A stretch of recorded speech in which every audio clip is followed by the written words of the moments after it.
Well, Patrick, always great to catch up with you. And once again, here we are with some more data. And thanks so much for sending over the slides. I'm really eager to dive into what you sent over. The first slide talks about the year to date perspective. And it's interesting to see the wavy lines of, where we were in 2011 and where we are today. And, 2018 looked like it was going up 1%, 2019, 8%. And the trend lines were looking like, hey, we were going in the right direction. Obviously, that changed. And, now we're looking at year to date to September about negative 8%. What are you seeing that might happen? Where do you think we might end up at the end of the year? Well, it's actually incredible that we're at minus 8%, which means that it's a little less, if you think about the fact that we pretty much lost 2 full months, March, half of March, all of April, and then half of May. It's pretty incredible that we're only 8% down. And that's really because of the sort of the post-reopening surge that we've seen. And we saw we saw a big spike, but then things leveled off July and August from an overall perspective. But September and October, we're seeing really strong growth. So I'm guessing that we'll probably end up in the -6 to -5% range once it's all said and done. So that's kind of what I'm looking at. Got it. Got it. Any perspective on what you're thinking about for next year? Any insights you think? Well, it's really, really difficult to predict. Yeah. My sense is that as long as we are in this sort of pandemic state in a strange way, that's going to be good for the core surf and skate shops, because that'll continue to drive the demand for the hard goods. And what we're seeing pick up is that in addition to the hard goods, which are still growing in the 80, 90, 100% range, we're now seeing a little bit of pickup in the soft goods categories as well. And the more we can see those folks that went in and bought softboards and started surfing, the more we see them go back and now pick up wetsuits, and then perhaps when we go further on in the year, then they start to buy their apparel and their footwear from core surf shops as well. So I'm fairly optimistic, but it's all based on the premise that the stores are going to be able to remain open. Yeah, and one thing that I look at, it's like that downward trajectory, even though it was trending down, and you're saying year to date is negative 8%. If there was one or a couple of saving graces for us, is that we're fortunate to be an outdoor sport industry. And because of that, one of the other data points that you sent over is this like influx of new surfers and skaters as well. So that's got to be helping to soften that trajectory as well from it going off a cliff. What are you seeing with this new influx of surfers and skaters that are entering the industry? Well, it's really incredible if you think about it. And I would divide it into two separate sort of trends, right? One is the skate trend, and that trend started back in the second quarter of 2019, where we started seeing 25% year-over-year growth with regards to skate. And so we started seeing participation increase on the skate side. And on the surf side, 2019 was not as strong. It was flattish. But the pandemic has really fueled and jump-started increased participation, and from, in some cases, some unlikely sources. And what's incredible is that if the trends continue through the end of the year, we'll pick up a couple million new surfers and a couple million new skateboarders compared to 2019, which is really incredible if you think about it. No, absolutely. I think that's one of the things the industry has always kind of grappled with, is that, how do you increase participation? So enter pandemic, and people want to get Yeah. outside and everything. Not the ideal, motivator, but I've noticed it myself as well. Going to the beach and surfing a couple times a week, I've increased my surf load, getting out there more, but I've also seen more people out in the water surfing at different times of the day. Usually for me, I'm a later in the morning type of a guy, like 10, 11 o'clock. Let the morning crowd get their fill in, the kids before they go to school, the guys that go to work and everything. And then I come in and it's like, I get in the water about 10:30, 11 o'clock as everybody's leaving, and I'm still seeing quite a few people in the water. But it's exciting to see that people are outside enjoying themselves. They're participating in the activities and everything to keep themselves healthy. The other data point that you sent over that really is kind of like something I'd like to look at is how the categories are performing as a whole. Obviously, the high level margin categories like apparel and accessories and footwear are having some impact. But then there's this other side, as you've said, is really doing well. The skate hard goods are doing well, the wetsuits, the surf hard goods. Where do you see that going? Because I know margins are really important to retailers. And even for the brands, I mean, the apparel industry as well relies on a volume of goods to move through. And it looks like, apparel has stayed pretty balanced, hasn't really experienced any growth. Same thing with footwear. Accessories have seen an uptick and everything.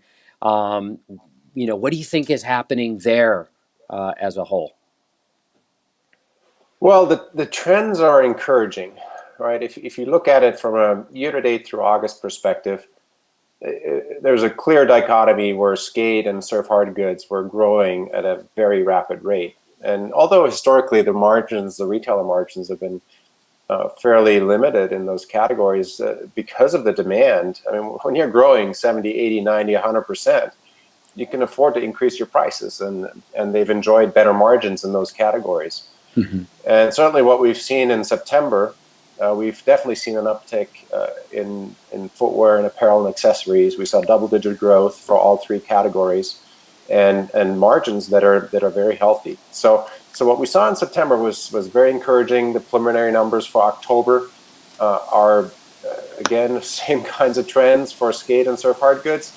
Dropped off. I think they're dropping off a little bit for the soft goods categories, but I'm optimistic for holiday.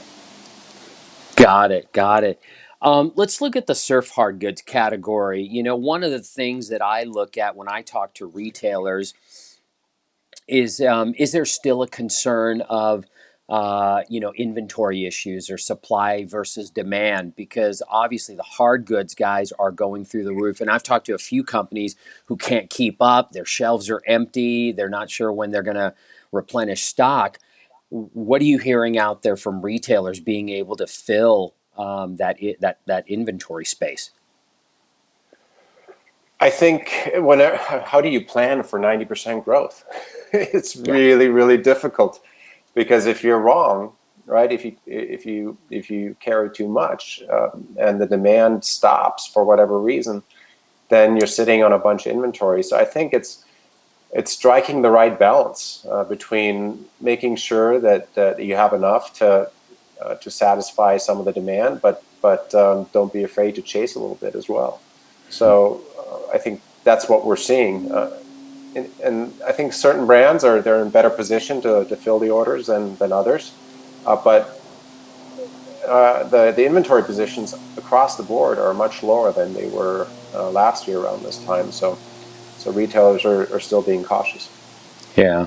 I mean, rightfully so. You don't want to have a ton of inventory sitting on the floor with debt or anything like that. It's a very delicate balance for retailers and manufacturers as well to make sure that they stay around.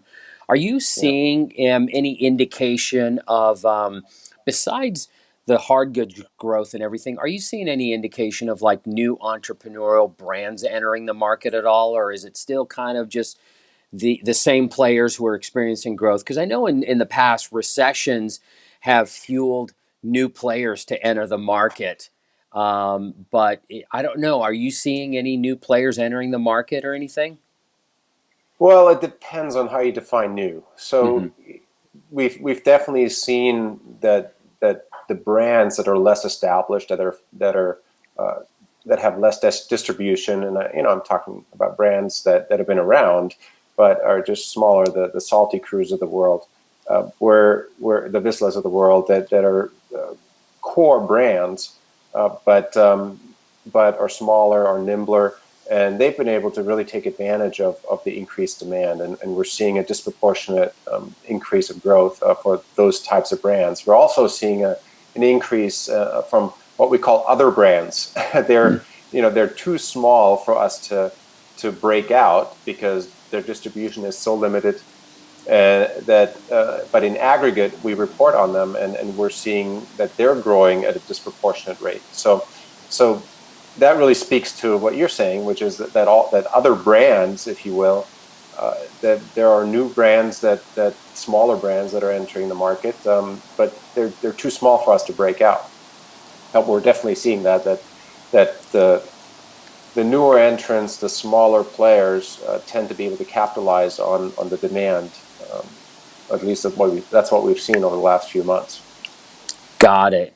One thing that I'm seeing, and I don't know if you guys track this in any way, shape, or form, Patrick, is, as I look at Instagram, I'm seeing, these direct to consumer brands pop up a little bit more and more. And that's probably something that's not reflected only because, you're interacting with the retailers and what's going on the retail floor. But any plans to maybe look at tracking what's going on with direct-to-consumer brands? Because I kind of feel as if that there's another maybe trend line that could be added and layered onto what you're sharing. Yeah, well, the desire to do that is there from our end. The value proposition is more challenging for the direct-to-consumer brands because they get so much information directly from their consumers that anything additional that they would receive in aggregate from an aggregated point of view, the way we're doing it today for the brick and mortar stores, it just, for them, it becomes why would we want to share our data with you? Yeah.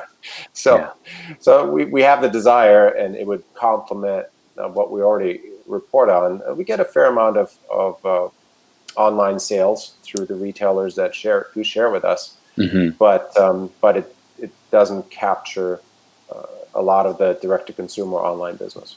Yeah. It seems to me that it's like there's an opportunity, and obviously you guys would like that. It's just a matter of, will those folks that have that data be willing to provide it in a way, just, to add another line, as to like how that direct to consumer line, matches up against what's actually going on at retail, just to give a little bit deeper perspective and more context behind what's trending. What are you thinking about for the next 2 months? It's November and December. What's your outlook for retailers and brands? Well, if the trends from September and October continue, there's going to be continued demand for hard goods. I don't see that dropping off at all, and I'm hopeful that it'll continue to trickle down to some of the soft goods categories. But I don't, I don't think that the growth is going to be anywhere close to what it is for hard goods. But I think we'll see some growth in the fourth quarter. It may not be double-digit growth, but I'm optimistic that we'll see some growth in the fourth quarter. That's good to hear. My fingers are crossed too for my friends in the world of brands and retailers. I'm hoping that they finish out the year with a stellar Christmas. Well, look, thanks so much for sharing all this data. I can't wait to get it up on the website. And I always enjoy talking to you. It's always great insights and everything. But let's circle back in the next couple of months and see how November and December fared. And maybe, the trajectory will continue on in a positive manner. Yeah, I hope so. And I think so. In a strange way, as long as we're in this pandemic, I think it's good for surf and skate. So the key is to be able to connect with those new consumers, right, and make sure that that even when things get to normal, assuming they do at some point, that we are going to continue to be able to maintain that trajectory. Yeah, that's a great point, Patrick. It's like, if, as you say, if there are 2 million new surfers and skateboarders who have entered the space and everything, now the job is to keep them engaged, and hopefully the fact that they've purchased that mid-size board and they're getting the wetsuit, they will have invested in the equipment and not just let it sit in the rafters or in their garage, catching dust or anything like that. They'll continue wanting to get outside. Yeah, that's the key, is to move them down that funnel from novice, beginner to, okay, I'm really starting to like it. I'm starting to get better. I'm going a few times a week, to moving as many as possible into the core surfing, segment, where that is probably the most profitable segment for for the core retailers, for sure, is when it becomes a lifestyle, and the more people we can move from the novice stage to the lifestyle stage, the better for the industry. No, absolutely. Couldn't agree with you more. Well, Patrik, thanks again for stopping by and sharing all this important information. I look forward to catching up with you again soon. All right, bye. Thank you. Talk to you soon.